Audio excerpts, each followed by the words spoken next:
Hey guys, it's me, Don from Creeper Productions, and you've recently seen the review of the Stinger and the Taurus, and I'm going to test them out on the homemade ballistics gel. Don't know if you can see that or not. Okay. This is just to start with the Stinger.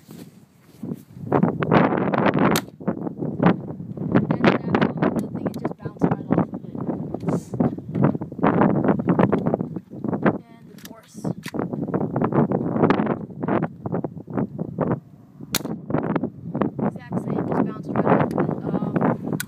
Airsoft guns, they're not home defense weapons.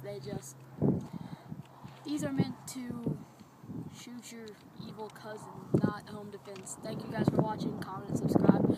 Bye.